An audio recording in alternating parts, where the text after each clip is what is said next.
We would pray the 5 prayers in the mosque, listen to the adan. I watched how he ate, how he was with his spouse, with his children, with his students. And one of the most powerful lessons I took from that experience was witnessing someone who lived Islam, who inhaled and exhaled Islam. Now, what does that really mean? In the West, we live Islam as well. We're all Muslims, alhamdulillah. But we're really good at camouflaging our Islam as well. We're really good at turning on and turning off our Islam. It's like a switch. I was at a coffee shop the other day, and this brother, his name is Mohammed, like my name, and we were talking about something very religious, about Hajj and different rulings. And we get to the counter, and it's, "Hi, what's your order?" Bob. And we're really good at coming to Jumu'ah and then turning on our phone and getting right on the work business call. We can adapt to the situation. As Muslims in America, we're very comfortable with having Islam in our houses, in our Jumu'ah, and then not being so clear in the public sphere. Now, although this is very useful in certain environments, we have to be careful of this starting to erode and affect our experiences of Islam, the way that we live Islam on a daily basis. Because if we are in environments where Islam is not demanded from us, then it disappears.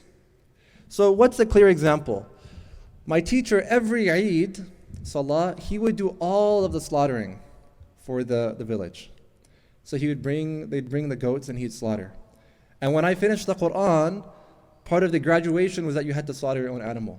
Slaughtering an animal is part of our Sunnah. It's something which every man should know how to do. It's part of being a Muslim. But there was an Imam in California. A video was spread where he was slaughtering an animal and he was holding the knife away like this because he was maybe scared of slaughtering the animal. And he was holding it and he was trying to cut the neck like this. And then when the blood started to gush out, he started to shiver. It was something he'd never done before, and he was not prepared or ready to even fulfill that sacred act of slaughtering for Allah subhanahu wa ta'ala's sake. So what's the disconnect? Where is the disconnect between people who live Islam their whole lives, everything is Islam for them, and for us who are trying to merge and understand when exactly Islam comes into play and when it doesn't? Now, converts understand this really well, because when they come to Islam, Islam changes everything. They're given an entire new code of life, and it's transformative.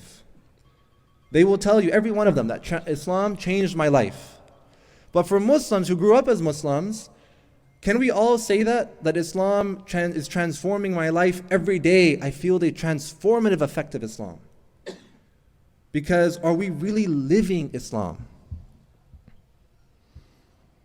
So another example is Jumu'ah. Jumu'ah is something which it's the most important day in the week, and it's something in our tradition which has a tremendous value.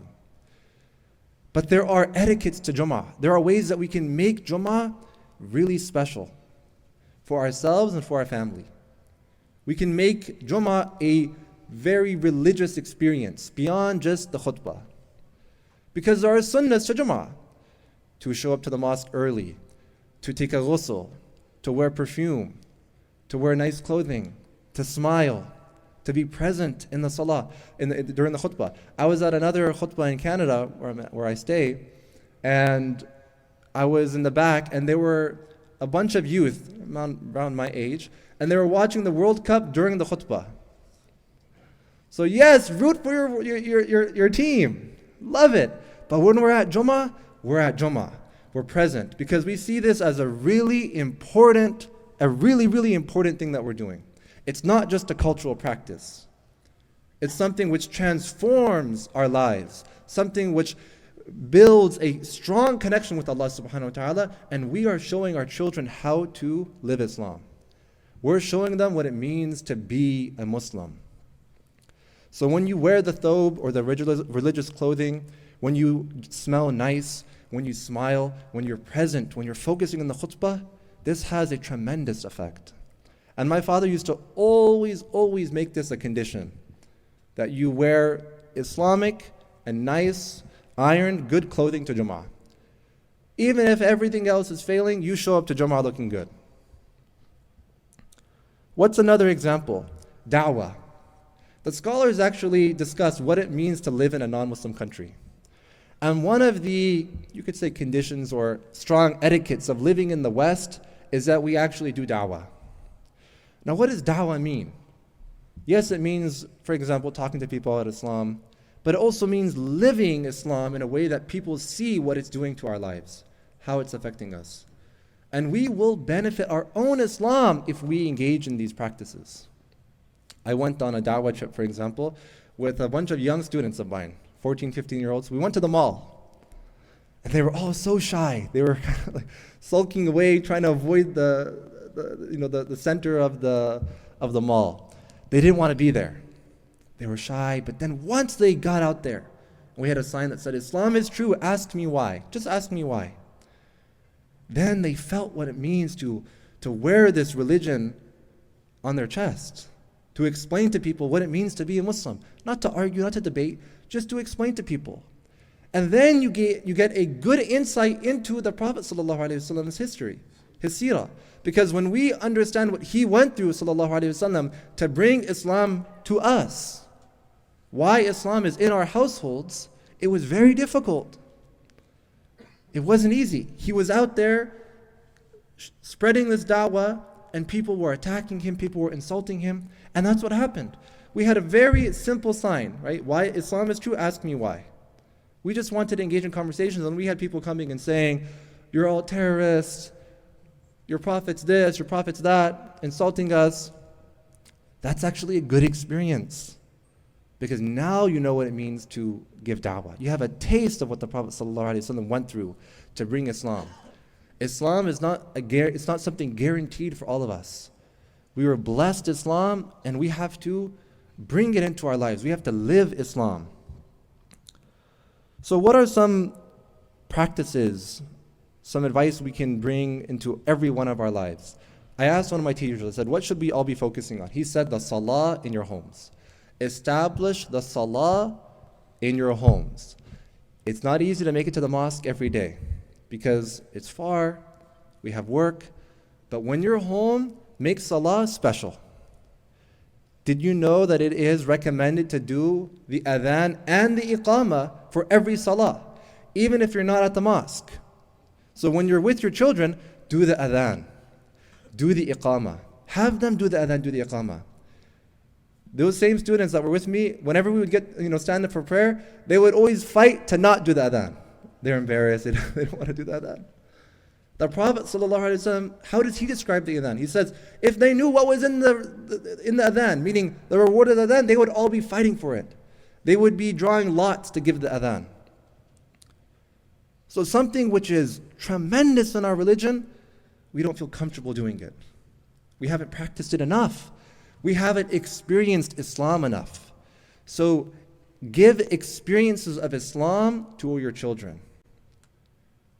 Experience Islam on the day, every day, on a daily basis. So with the salah, you put the prayer rugs, you do the adhan, you have your young kids sit with you or stand with you. If you have an older son, you have him lead the prayer. That one act is very important. It's very important. Because if our children do not see us living Islam enough, then it will just become like any other cultural practice. It will just fade away. Another example is eating according to the Sunnah. It's okay to eat with forks and spoons, there's nothing wrong with that. But your children should at least see you eat on a mat, on the floor, with your hands. Every once in a while. They should know what that looks like. What does the Sunnah of eating look like? They should at least see this once. Now some of us, we come from cultures where they do this all the time, but not everyone does. I didn't come from this culture where people ate like the Sunnah, all the time. So you might have to put that effort in to every once in a while to show them what it means to take some bread and Eat the curry, eat the tagine, whatever it is, with your hands, with your with 3 fingers, with your right knee up. So in Mauritania, my teacher did this all the time. We didn't even notice it. They didn't even realize it. But I noticed it coming from the West, growing up in the Bay Area. And finally, one thing that I feel like it will be transformative for all of our children, and I have 2 children, are the Sunnah sports. We have enrolled our children in all of the sports, basketball, football, soccer. And that's good. But there are sports which the Prophet ﷺ did, which have a direct connection and link to the religion itself. It's more than just a workout. The Prophet ﷺ, he wrestled, he did horseback riding, he used to do archery, and he swam. These 4 are really important. All of our children should engage in these sunnah sports and know that it's a sunnah.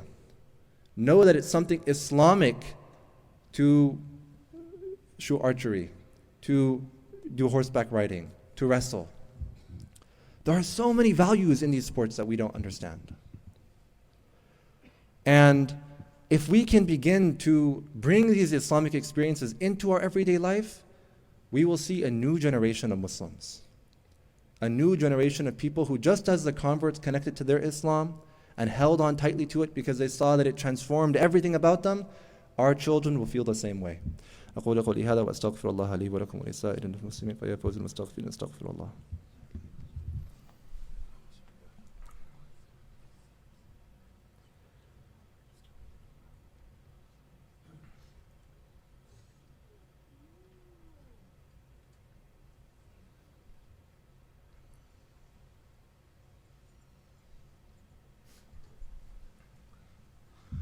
إن الحمد لله والصلاة والسلام على رسول الله وعلى آله وصحبه ومن والاه. يقول الله تعالى في كتابه العزيز: يا أيها الذين آمنوا اتقوا الله وكونوا مع الصادقين. Alhamdulillah thumma alhamdulillah. There was once I was with my teacher and I was wearing just the American clothing. I had some sweatpants and a shirt on. And I didn't think anything about it. I was just relaxing. I wasn't studying Quran. I wasn't doing anything. And he came and he brought me 2 pairs of thobes, 2 thobes. And he said, this is what we wear in the house. This is what we wear in the house here, these simple thobes. It wasn't anything fancy. It wasn't anything nice. It's very comfortable. But he said, just wear this in the house. The modesty, the connection to the religiosity, to the sunnah. It's as simple as that. It's as simple as just changing the way that we dress around our house. The types of clothing we wear in front of our family. The modesty we show even in front of our spouses, even in front of our young children. Islam has an answer to every single interaction, every part of our day. There's an answer. And how lucky we are to have these answers. We just need to apply what we've always heard. اللهم اغفر للمسلمين والمسلمات والمؤمنين والمؤمنات الأحياء منهم والأموات ربنا تقبل منا إنك أنت السميع العليم وتب علينا يا مولانا إنك أنت التواب الرحيم اللهم فرج عن المسلمين اللهم فرج عنهم في كل مكان في فلسطين وفي سوريا وفي السودان وفي كل بقاع الأرض المستضعفين اللهم انصرهم على أعدائهم اللهم انصرهم على أعدائكم اللهم اشف مرضانا ومرضى المسلمين ربنا آتنا في الدنيا حسنة وفي الآخرة حسنة وقنا عذاب النار ربنا اغفر لنا ولإخواننا ولوالدينا ولمن سبقنا في الإيمان وفي الإسلام ربنا اغفر لنا وارحمهم كما ربيانا صغيرا والحمد لله رب العالمين أقم الصلاة يرحمني ويرحمكم الله.